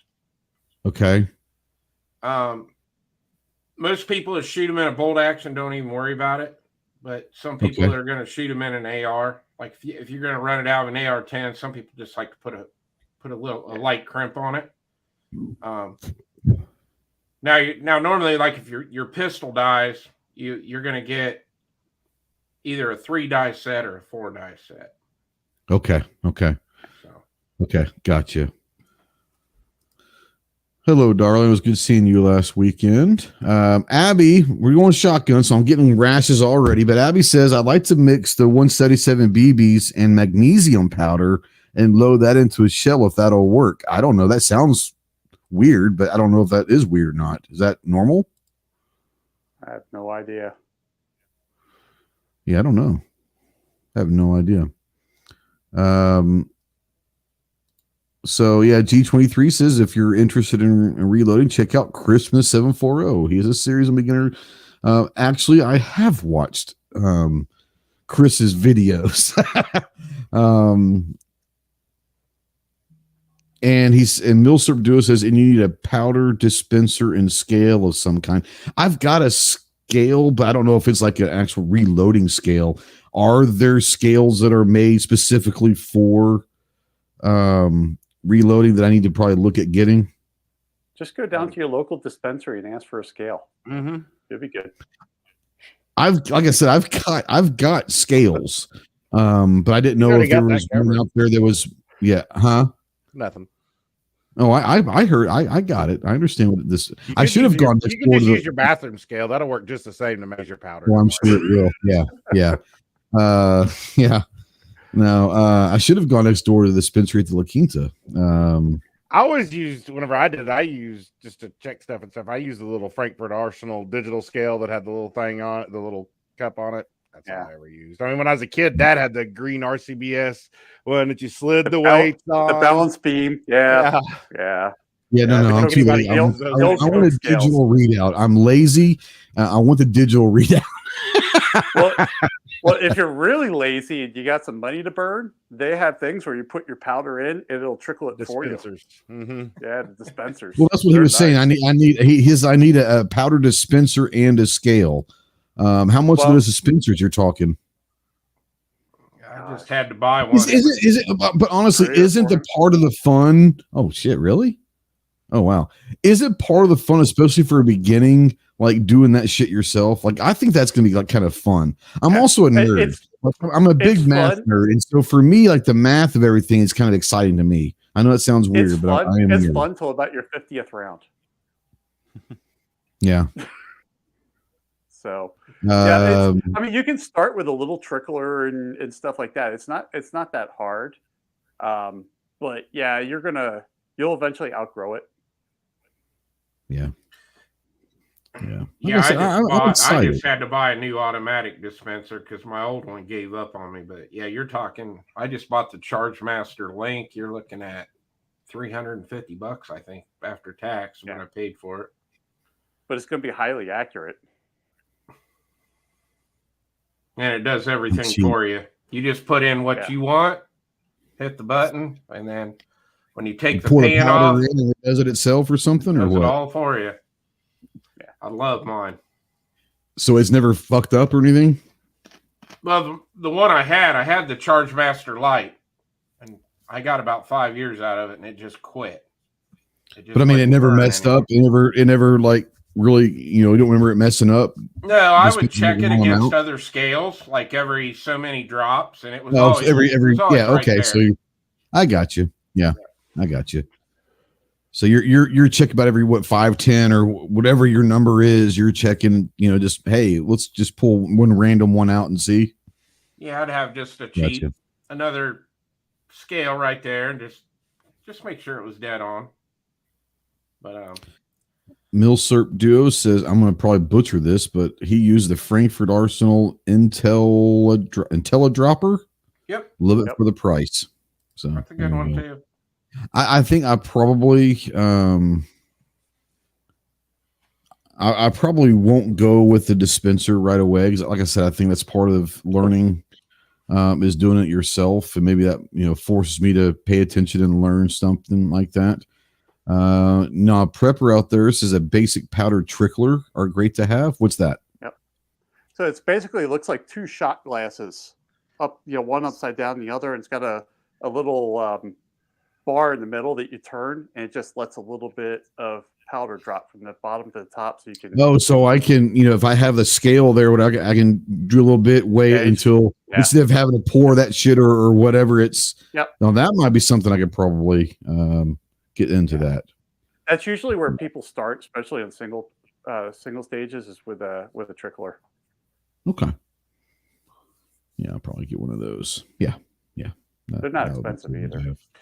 And something that I do, like I use one of those tricklers a lot. It's like if you're loading the rifle around, you can actually pick that up and kind of put it on a 45-degree angle and turn it. It'll dump that powder real fast.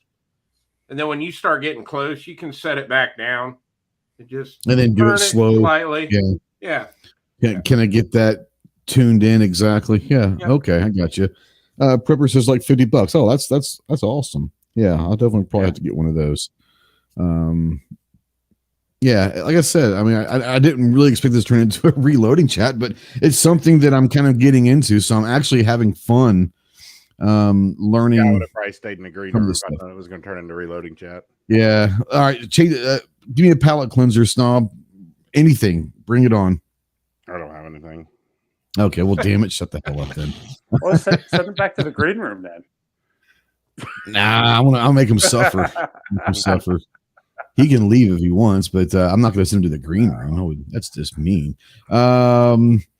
Jacob says, if the local gun shop offers a course for reloading, where will they provide a set of dies, scales, press, powder, and instructions on how to reload, or would the class be worth it? I would imagine it'd be well worth it, especially if they provide all that stuff to start out with. Now, they may not be loading a caliber that you're actually going to need. They probably use like a 223 that they can get all the stuff for pretty whatever. But if they're going to provide all that and teach you how to do it, I'm assuming, guys, like maybe different calibers are different, but the basics of reloading are going to be the same throughout different calibers. Am I assuming that right? Pretty much. Okay. All right. Yeah, for rifles, all your rifles basically going to be the same. Yeah. Your straight wall cartridges stuff you're going to get into, but if you know how to load pistol, then you're going to know how to load straight wall cartridge. So rifle's a little bit easier to load than pistols. What you're saying? Yeah, because there's more steps to pistol. Okay, I got you. Because you like your rifle, like you said, you got your 2 dies, but with pistol, you're gonna have your resizing die just like your rifle. But then you got to flare your mouth case of your brass. Then you're gonna have to seat your bullet, and then you're gonna have to go back and crimp that. And crimp it after that. Yeah. Okay. Yeah, so you're adding 2 or 3 or 4, at least 2 or 3 steps in this. Right. Yeah. Like for me, on my Dylan, my first stage is decap and resize. Second stage is belling and powder drop. Third stage is empty. Fourth stage is bullet seat. Fifth stage is crimp, and then it ejects. So, like, seating the bullet, obviously, one little thousandths changes the performance of that. If I was to say start at like 2.770 for my 6.5, and I want to do something else, like how much increments would you like? How far do you test those like until you find the right depth or whatever? Is it really just kind of works with whatever works with your rifle? What it is? To set your depth, you're just twisting the die and then locking it back down. So okay, it's just is it a quarter turn? Is it an eighth of a turn? Is it a 16th? Okay, see, I'm reading all these numbers. I've got all these numbers written down on this pad that I'm getting these different recipes, and they're saying, hey, overall length about this, and here's the powder, and here's the grains of powder, here's the seating depth and all that. So all these numbers are just like fucking foreign to me. So I have no idea. Well, what I tell everybody that I've taught how to reload is when you're working with a seat die, take a factory round, put it in there, set your seat die to that factory round. And then it's a starting point at least. Yeah, that's your starting point. Gotcha. And then from there you start twisting. Because if you put a bullet on there, pull the handle, then pull it out, now you measure, now you got to put it in, twist. I just say screw it, just put a factory round in there, set to the factory, and then start working on. Okay, well, I want a thousandth of an inch taller. Then you just twist a little bit, and then seat another bullet and test. And there might be something inside this box. Preppers, like some of the bullet companies, will tell you how far to seat off the lands and all that. I'm sure it might be inside here. I don't know, but yeah, I like that idea of at least kind of getting an idea of what the factory ammo is. It's a starting point, at least, Yeah, because at that point, because I've seen people where they put a bullet in there, they pull the handle, and then they're like, "Oh, let me twist." Okay, that's like, I got to go down a quarter of an inch. And they're twisting forever. I was like, just start at the factory. If you know that you want to go a little longer, start at the factory, do a half a turn back, see the bullet, and see where you're at. Buddy Lance says, got to measure in crayons. That's fair. That's fair. All your reloading manuals are going to give you your overall case length too. Yeah. Oh, okay. They're going to sit. You're definitely going to have to get you a manual. Like since you're loading those Hornady. Yeah, I've actually ordered a couple of Hornady manual. What's that? Well, The other thing is, you said that case. I'm going to pull up my account and figure out what I just ordered. With rifle, you're going to have to watch because your brass is going to stretch. I got a Lyman. I ordered a Lyman and a Hornady manual. Yeah, you're good. A Lyman and a Hornady are the two that I ordered. So I'm sure I'll probably find others that I need to get. So when you get your Hornady book and you open it up to 6.5 Creedmoor, that bullet that you have, that 140 grain ELDM, it's gonna have a page in there, and it's gonna tell you what your minimum charge weight is, your maximum charge weight. It's gonna give you an overall case length. So all that'll be right there in that book. Okay. And that's why I got the Hornady, because I'm using a lot of the Hornady components. Yep. And I don't know if that has anything to do with it or not. It may not matter, but I went ahead and got one because I am using Hornady components. Prepper says that Western Powders has a free manual and a PDF. That'd be interesting. I might at least download that to have another reference. And I remember people talking a lot about the Lyman manual, so that's why I got it. That's kind of when it says, "Oh, everyone." I said, "What's the one you'd always?" Everyone says, "Well, the one that I would always get would be the Lyman." I was like, "Okay, well, everyone says Lyman, so I got the Lyman and the Hornady to start with. I'm sure there's multiple out there that I need to get as well." Every person that gets really into reloading has a whole stack of manuals. Yeah, the Hornady will tell you everything you need to know, in my opinion. Oh well. There you go. Like I said, really never was. I don't want to buy get a book into for every bullet I reload. Yeah. What's that? I buy a book for every bullet I reload. Like I reload some burger bullets, so I have a burger manual. Like the Hornady bullets, I'll buy a manual. Yeah. Old CW that's on a lot of the reloading chats with me. He always said the Lyman manual is a great book to have because Lyman doesn't make their own bullets. Gotcha. The Lyman just kind of covers everything. It's everything. So, yeah. So it's a great book. Yeah. And this is the thing. Like, I'm not trying to get into reloading. I really am not. I want to know how to do it for one caliber, one rifle at this point only. Yeah, but you're a nerd, dude. So, it's just one of those things where I'm trying not to get into reloading too much because once again, I know that it can go down a crazy rabbit hole and I don't want to do. I just want to know that I can make a couple hundred rounds of 6.5 Creed in the recipe that I know it's going to be tuned to my rifle anytime I need to go do it. So that's really what I'm trying to do. Who knows? Tim S says Imagine's website is as good as well. So there you go. And you're going to end up writing in your book. Of course, it's not going to show up, but on this caliber, I have notes written in here for the different powders that I've run, and you know, just trust your book, and then write your notes into your book, and then when you grab it, you got all your notes right there with that caliber. Yeah. So Clover's out there says best live panel ever right here. It's a pretty good one. Pretty good. It's even better that you're not here. So happy birthday, bitch. Just gonna say it out there. Birthday, Clover. Clover's his asshole's birthday. Is that why he's not here? Ghost is worried about it's his 500th birthday. Leprechaun turned 500 years old. He looks good for a 30-year-old, doesn't he? Mm-hmm. He is fucking rough for a 30-year-old. He's living a rough life. Snob says, I'm pretty sure Ghost is worried about cast bullets. I don't think these are cast bullets. No, they're. Oh, okay. I must have missed them. I was like, I don't think these are cast bullets. He said Hornady doesn't have a lot of cast projectiles. Talking about the Hornady manual, I was like, I don't think Ghost is worried about casting bullets just yet. No. I'm not gonna worry about that. I know there's a guys that will like they'll go and pick up lead and shit from the range and like melt it and recast. I'm like, that's way too much. There's people who get way too into this reloading stuff.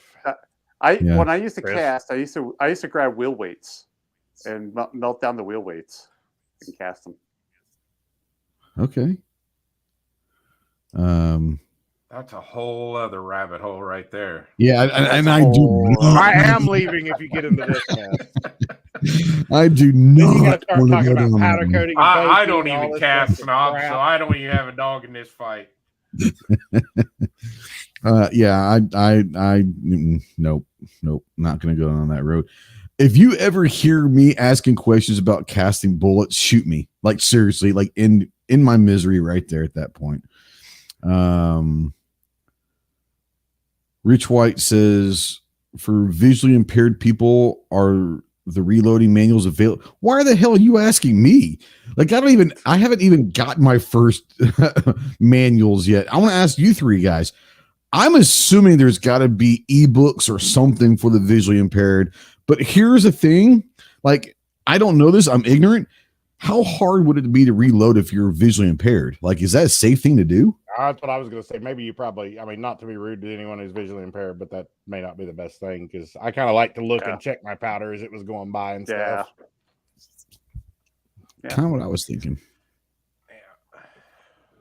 Prepper says his birthday's tomorrow. Happy birthday, buddy.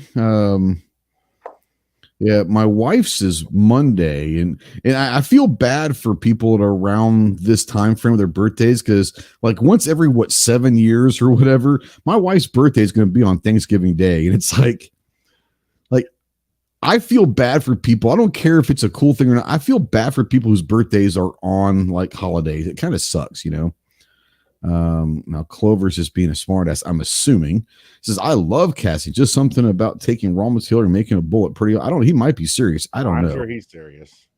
Yeah. I mean, to be fair, Clover's a tightwad, so he probably does. You know, he probably just walks to the Walmart parking lot, jacking wheel weights off people's cars. Well, you don't grab them from the cars. You grab them from the trucks. That way, you get the the big ones. Good long ones.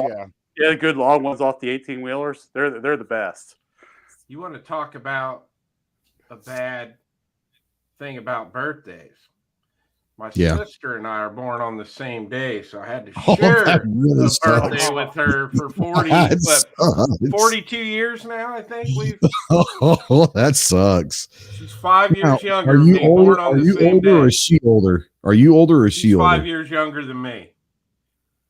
So she'll be. Well, you had it to yourself for 5 years, and then she said, "I'm taking over," pretty much. Yeah. She'll be 43 on December 1st, and I'll be 48. Yeah. I did ask the panel, Rich. I did ask the panel. I can't speak for them. I threw the question up there, and it is what it is. I bet you if you Googled reloading manuals ebooks, maybe something would pop up or not. Just saying. Rich, he does say reading a book is pain for me depending on the print size. If the print's too small, reading in general is painful to me. That's what I was going to say. Reading is just a pain for me. Like my head hurts when I read. Yeah, that's what it is. Tim says, "Hey, snob, don't knock that shit. Walmart has a tons of lead." You know what, Stomp? You could always steal that shit from the FedEx guy to get back. I can't. He doesn't show up here. Well, that's true. Oh, he doesn't come down your road at least. That's a great question. What is everyone's favorite Thanksgiving leftover meal? Mine is a homemade turkey pot pie. So I'm assuming what he's doing is he's taking leftover turkey and making pot pie. For me, I know it sounds weird. Like, I love leftover green bean casserole. I don't know why. I think it's better as a leftover, like the second day, than it is originally. Now, obviously, you're taking a little bit of that turkey or ham or whatever you have, and you're throwing it in there. So if I have, I didn't think about that. So we eat ham because I'm the only person in my family that likes turkey. So I'm going to say like the ham sandwiches for the next week are pretty damn good too. I was going to say they're using the ham for breakfast the next morning. Yeah. Breakfast. Yeah, absolutely. Yeah, you can do that too. Yeah. What do you guys think? We make soup.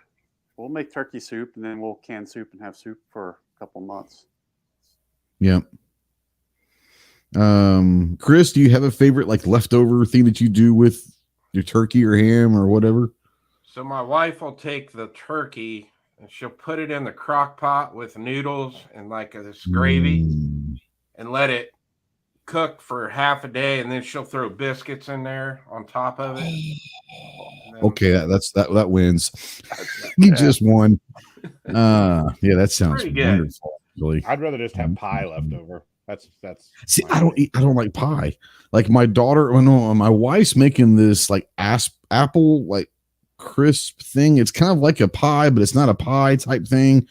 I like apples, but I don't like apple like if it's cooked. Like I like just eating an apple. So I'm making brownies, and I might be the only one who's living or who's going to eat the brownies at Thanksgiving. But I'm not a big pie of any kind. I don't like pie. I don't know why. I don't know if it's the crust or what. I just don't like it. I don't even know. Knives says, I know. People are embarrassed to say they know me, so I'm used to it. My wife doesn't claim me most of the time, so. And she's from Japan. I mean, Jesus, She's getting ready to come through that door and start throwing shit at me, I think. Mr. Nye says ham and eggs, only if they're green. Only if they're green. Tim says, Where's the pop-up pictures? Damn it. Books suck without Hey, pop-up pictures is the only way I can roll, man. It's the only way it goes. Tim says, I think it's time for a crayon break. That's fair. Let's see here. I've got a cherry crayon. Let me get a little protein in me.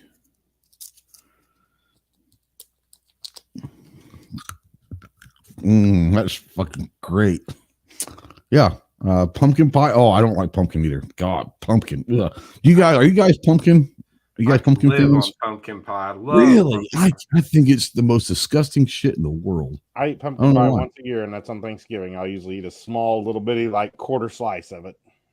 Yeah. You don't like it either, Smell? I just not my thing. There's other pies I'd rather have more at Thanksgiving. So. Yeah, totally.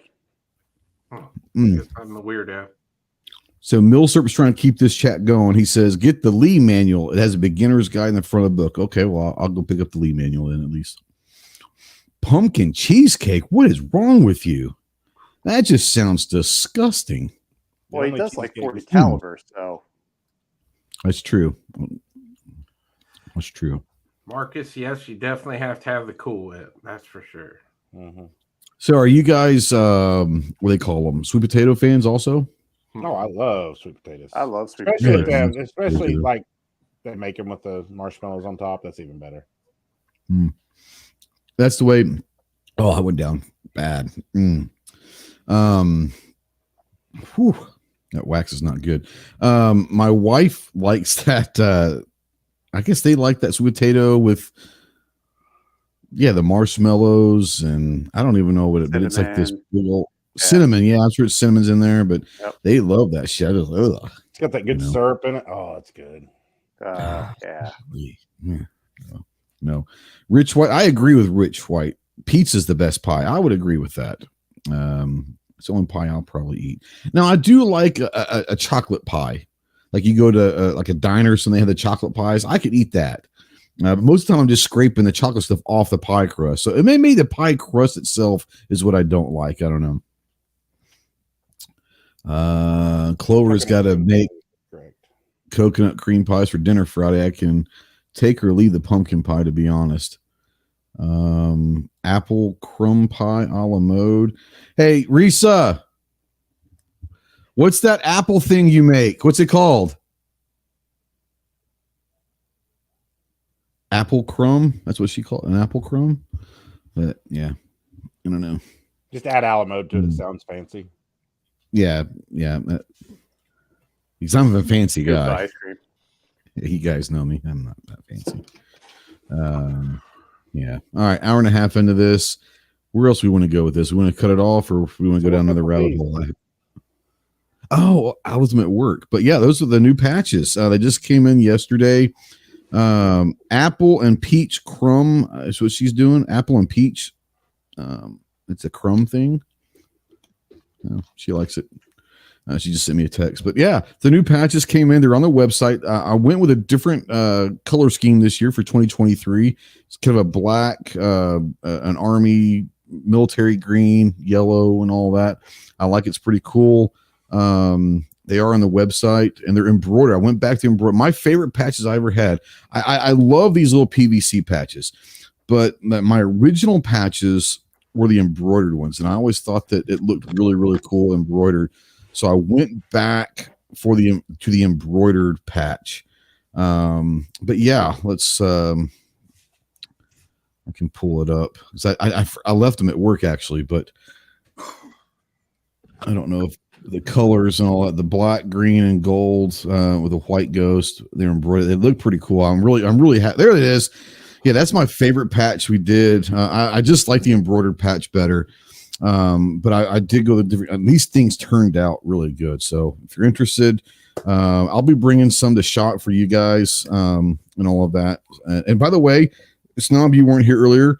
Chris got his approval this morning. He was going to shot, and I got him into range day under me. So he'll be at range day and at SHOT Show. So be looking forward to having all four of us in this chat will be at SHOT Show. So you'll get to meet you won't regret Rogue in person, Chris. Yeah.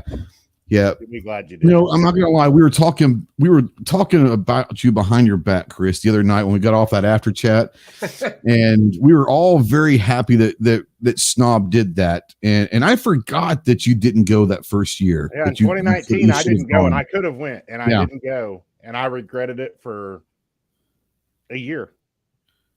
Yeah. And when you said that, because we were like, okay, Chris is going to go in 2024. We got a year to help him get everything ready. And then when you said that, and I was like, it's like, I didn't think about that. Like, I mean, I'm not saying you would regret it, Chris, but I really do, especially after this past weekend at Wanamaker, watching how hard you worked. You're going to get an ROI at SHOT this year. You're going to do really well. I'm just going to tell Chris one piece of advice. Don't work quite as hard as you did at Wanamaker, or you're going to kill yourself. At least the first day. At least the first day, because you will be dead by Wednesday. There are things that we will tell you to help you out, Chris. There are things that we won't tell you because you have to learn some of that stuff yourself. Like having 17 cameras and 17 different 360 degree. I mean, it was a pretty cool setup, Snob, but I think by Wednesday afternoon you were regretting that shit, weren't you? Yeah, on Friday, I took just my GoPro and a little handle. I was like, nope, I'm done. It was great, though. You had like the rig, and it was like pointing this way, pointing that way, and it was crazy. It was awesome, but yeah. Well, and that's what I was thinking, like driving home from Tulsa, because I brought my whole camera set up, like in the bag. I had, and then we're all walking around with our cell phones. You're going, bro. You're probably going, what the hell? Wanamaker was my first half of my stuff, and I was like, I could have just flown out here because I didn't need half the crap I brought with me. Mm-hmm. But Wanamaker was my first show I've ever done with just my phone, because I always use at least GoPros, but normally my mirrorless and all sorts of fancy even a few years ago at Wanamaker, right before when you were going to SHOT, the November prior to that is when you brought your whole setup with the microphones, make sure that it's kind of testing it, and you had that whole system at Wanamaker, and I was like, wow. You're like, this will be my SHOT Show get up. I'm like, okay, you'll learn. I will say the best part about it though is you get attention from companies at SHOT Show when you walk through. I'll give you that. If you want attention, you will get it, because they thought it was Inspector Gadget walking through there. This is Kent with Gun Snob. I'm the one with 17 cameras. Oh shit, I remember that guy. Yep, he was there. Clover says anyone who actually puts in the thought and work with a tenor will regret not going for sure. If you think you won't, it is because you don't know what you don't know. This is true. I look forward to seeing what Chris gets done with SHOT. Always cool to see what new guys do. Yeah, Rogue crushed it last year. Rogue did. I think Rogue spent like the first half day on Tuesday with me, and I took him down to the dungeon, kind of showed him, hey, all that stuff. By that afternoon, after we went to the media room that afternoon, I didn't see Rogue until that night. And I don't think that you and I did anything the rest of the week. Like, you were on your own and you knocked it out, man. Yeah, I was, I appreciate you walking me around that Monday morning. And then, at lunchtime, I was just like, it was like Rogue who? I was just gone. Yeah. No, I was like, because you were gone, and I looked at Chloe and I said, I guess Rogue's good. Like it was good to see. We have seen people get overwhelmed, and it's very easy to get. I was overwhelmed my first year at SHOT. The first day, at least the first couple hours, I got lost. So I'm going to tell you this real quick, Chris. You will get lost at least once a day. You might find your way pretty soon, but you're going to get lost at least once a day out there, because you get turned around these massive rooms and they got aisles going in every direction. And you're like, what the hell? So my biggest thing for you, especially on the main level floor, like mine has always been Smith & Wesson booth, because it's always in the exact same spot every year. So my anchor is a Smith & Wesson booth. From Smith & Wesson booth, I know where to get from there everywhere else.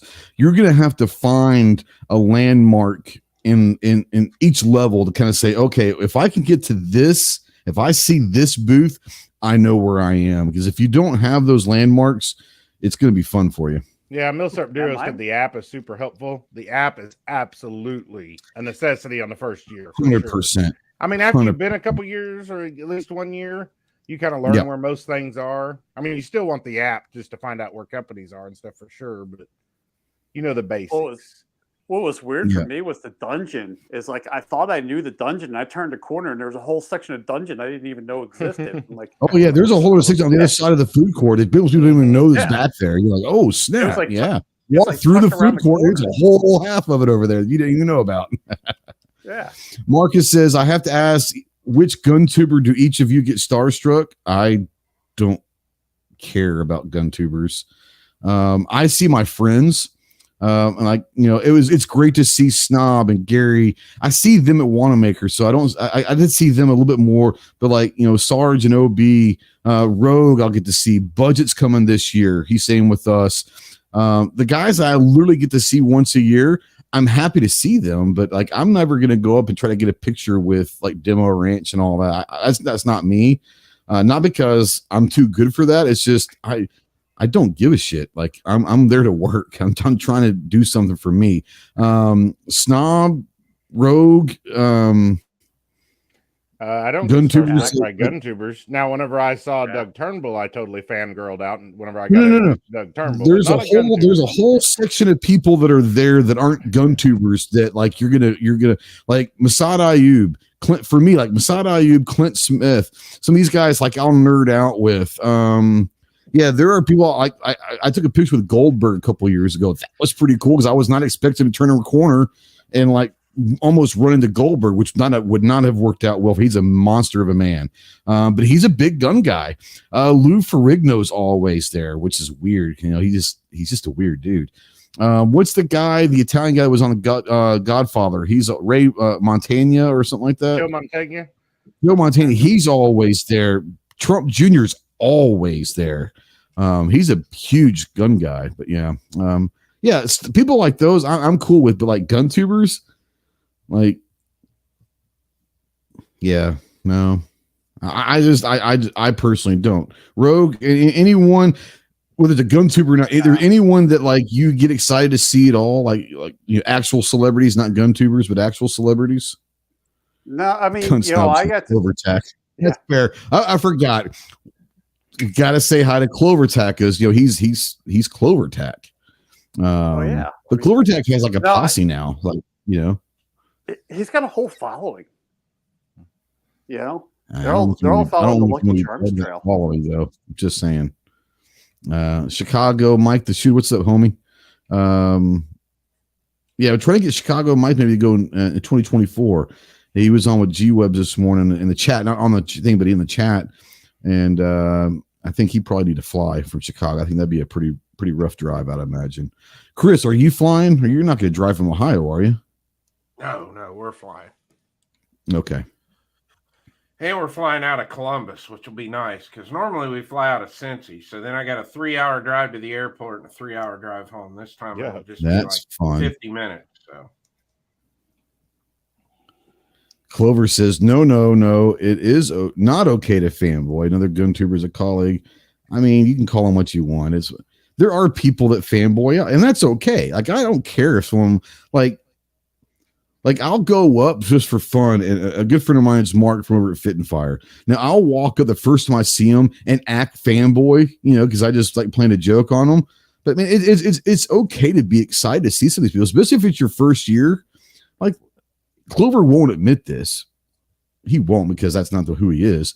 We all fanboy the first time we go somewhere and we see some of these people that we never have seen before. Like, oh snap! Like that's Iraq veteran, or that's Yankee, or that's Hitchcock, or whatever. Anyone that tells you that they don't fanboy at least once in their life over another gun tuber when they're first starting out is lying to you. I remember my first SHOT Show. I couldn't wait to get a picture with Hitchcock at range day. Mostly because he's like 3 times as tall as I am. I thought it'd be a pretty funny picture. He literally had his arm resting on my shoulder. It was pretty funny, but it is okay. Don't let Clover talk to it. It is okay to fanboy if that's what you want to do. I just don't, because I know, and we all know most of them now, and some of them there's no reason to fanboy over. But yeah, I kind of get what it. Clover said in his last comment. You learn a lot once you're around them. Some. What's that now?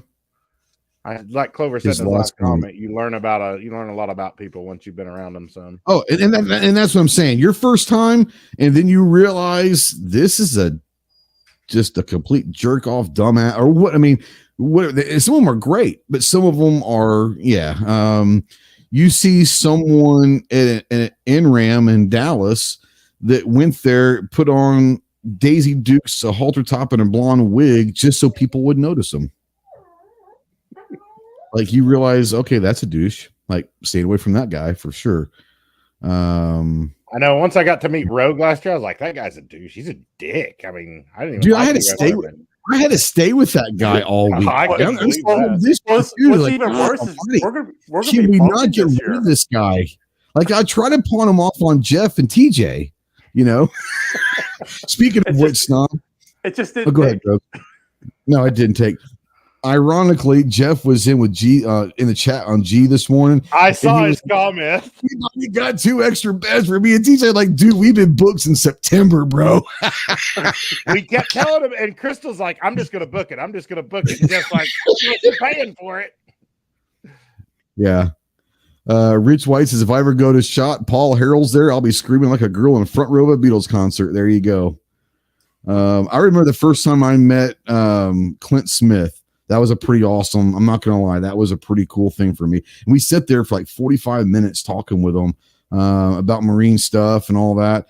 And his wife actually invited me up there. And like, if you come to a class, you're going to stay at our house and all that. It was an awesome, like for me, like my 2 favorite instructors ever are Masad Ayub and Clint Smith. So getting to meet these guys, shake their hands in real life, that's a really, really, really, really cool thing. I'll tell you another thing, and this I'm not going to go down this a whole lot. I'll tell you one of the coolest things that I'm happy that happened last year at Range Day, or I guess it's still this year, 2022 Range Day, is I always run into Jaeger. We always say hi and all that.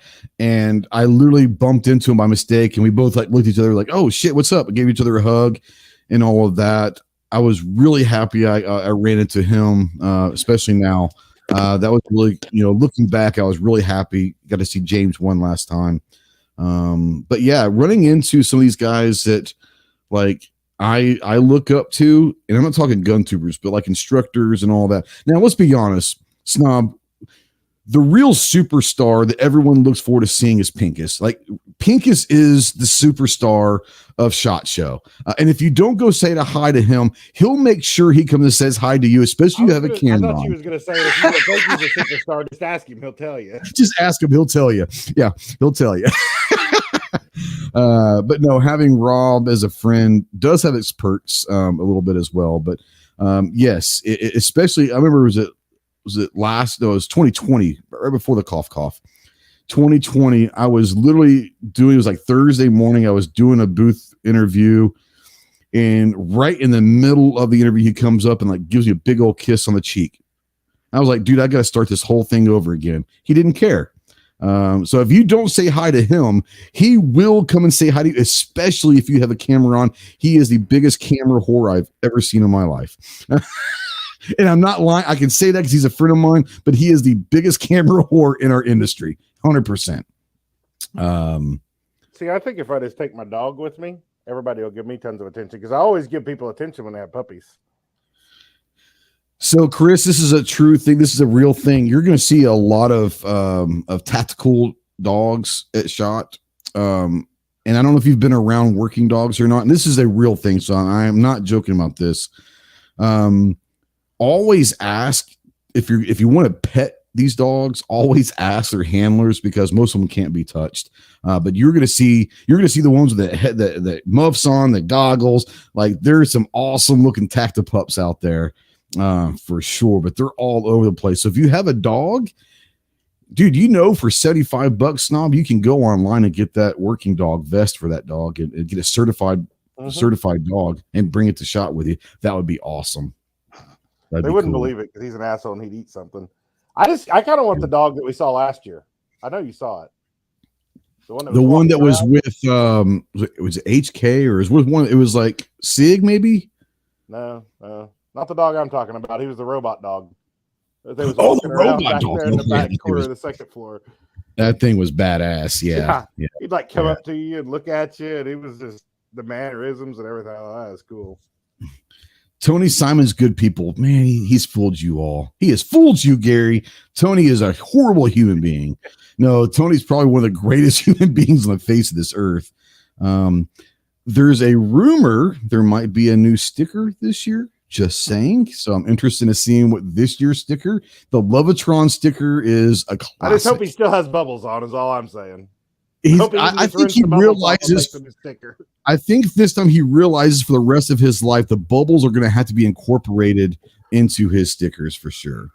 I want to say something real quick. We were talking about earlier, kind of about there's some people that aren't as good as you think, and I know Clover put a few comments out there, and we all kind of them to it. But in this industry, there are a lot of genuinely nice guys. I would say the 90% of the people are awesome people. Yeah. Oh yeah. There are some great people in our industry and in our community, and there's some great people that are YouTubers. I just think that there is a few of them that take themselves maybe a little too seriously. We'll just say that, but no, for sure. I think, Chris, what you're going to find also is we've already told you you're going to have a great support staff. But every morning at like 7:30, we'll have, I don't know, 10, 12 of us, Snob. I don't know. I can't never get there because Sarge don't get his. Well, this is true. Yeah, this is true. You're right. The show's already open. Times, but usually at 7:30 every morning, we all meet at the media room, and we get one of the big tables. It's the same table every morning, but like Tony and everyone kind of comes. And there's about 10, 12 of us, 15 of us, whatever, sitting around this table. Sometimes we get 2 tables. But the great thing about it is one, you're friends, but 2, like there's stuff that I know that Snob would be interested in that there ain't no way in hell I'm going to put on my channel.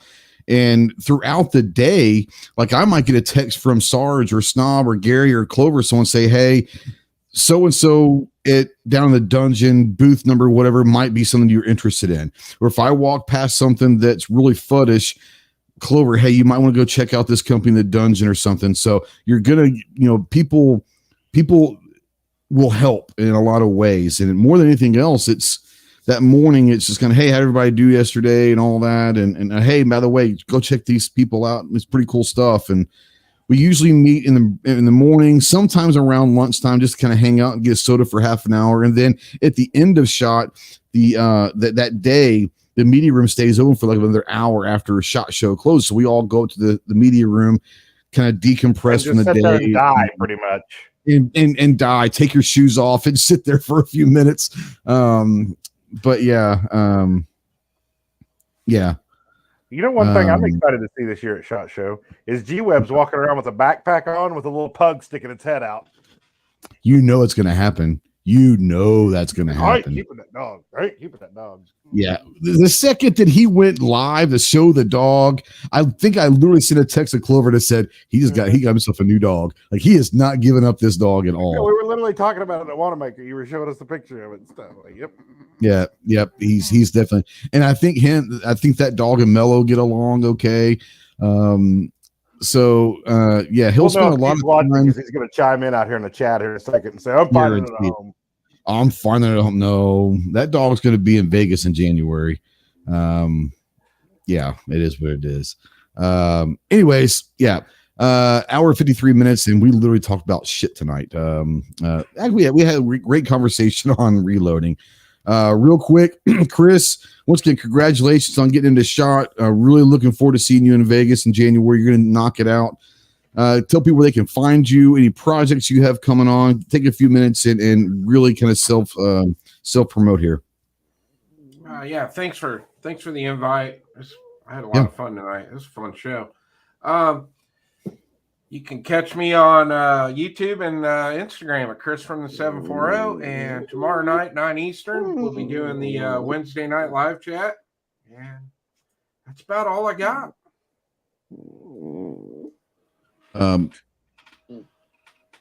that your stomach or that dog? I was thinking the exact same thing. You quit whining. It's funny. Rogue, I'll see you in January as well. It was great seeing you again. I know you've been working and all that. Obviously, I send you the link all the time, but I'm glad you're able to join every now and then. Self-promote, my bro. Tell me what you got. I know you got just had another podcast drop, didn't you? Well, I had Mondays is the interview days. I'll have a short one on Wednesday this week for just the kind of the Thanksgiving thing. But Fridays are the big video drops. So we are going back to, well, we're going to call it deep cleaning instead of disassembly and reassembly. So Friday is going to be a deep cleaning video of a Dan Wesson Model 15. And it just happens to be the first 38 that I happen to have ever shot. So yeah, we're gonna have some fun. We're gonna get back to some roots of the channel, and but definitely check out on YouTube and Instagram the Rogue Banshee. Thanks for having me on. Banshee. Yeah, man. We'll see you. Like I said, 55 days, I think it says, till shot. 54 days till range day. 52 days till I land in Vegas. So not that I'm counting or anything. Yeah. not that I'm counting. Not that you're over here making X's on the calendar like me. I mean, I'm not doing that. My favorite week of the year, and if I miss shot ever again, you guys know something's terribly gone wrong in my life, or whatever. So yeah, looking forward to it. Snob, if you were to do content, I'm just saying, like, I don't. Do you have anything coming up, like any projects you're working on, anything that you just got in that you're working on or anything? I should be, but no.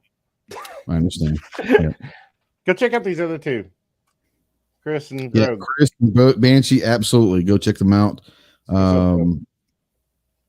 Yeah, go sub and it, like, and people were saying, if you're interested in reloading for beginners, I have watched Chris's videos and definitely go check those out.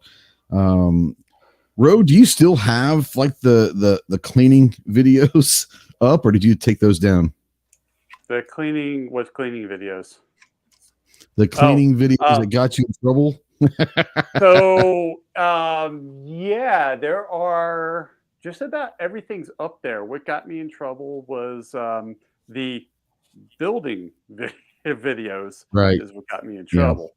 Yeah. No, most of my content's there. I haven't had a whole lot taken down. The channels, I just had a channel strike expire earlier this month. But no, the stuff's still there. We're just having a deep cleaning, and of course, the deep clean, you got to take the thing apart and. Well, it'd be really crappy to not show you how to put it back together after cleaning it, right? It's on you, bro. Duncan's out there. I hadn't seen Duncan in a while. Yeah.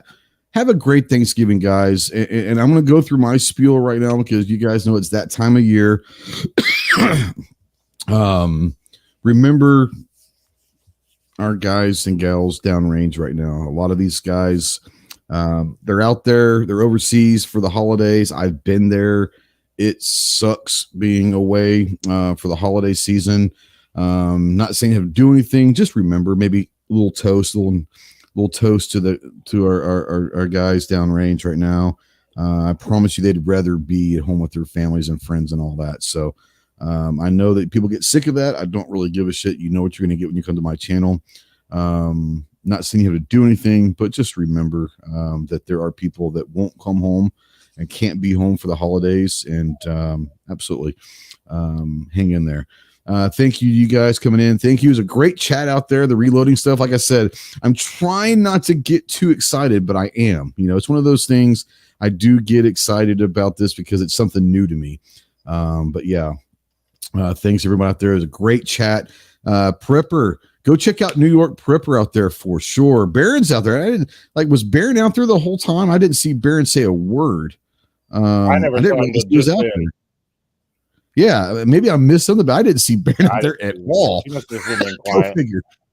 Yeah, G23, go check his chats out. Obviously, Chris, Rogue and all that. Preppers have got a great channel. Gears of Gary out there's got a great channel. Artec and Daughters, great channel. Rich White's got a live stream on Sunday nights. Go check that out. Say it's a great channel. I just said it's a great chat because that's really all he does. Let's just be honest. No, just messing with him. But no, it's just one of those where there are a lot of great Milsurp Duo for sure. Kind of going through all these. There are a lot of great creators that we call friends, and we all hang out and are just really good people. Like Snob said, there's a lot of really, really good people, and all that. So, and a lot of people that I and then there's assholes like us. Well, I think people that are not in our crew probably think that we're assholes, and that's okay because I am an asshole. But I will say this: I do enjoy people that I consider friends. They may not consider me friends, and that's okay too. But I do consider friends. It is great to see them in SHOT Show. That is probably the best thing about SHOT Show is just getting to see, not fanboying, but like friends, like getting to see our friends we see once or twice a year. It's a great thing and all that. So, yeah, get out there, be more proficient with your firearms. Make sure you're keeping up with all the two-way legislation going on in your hometown, your state, and at the federal level. Take someone to the range. Make sure that they have a fun, safe first experience at the range. You never know. They might become our ally. We'll see you soon. Semper Fi.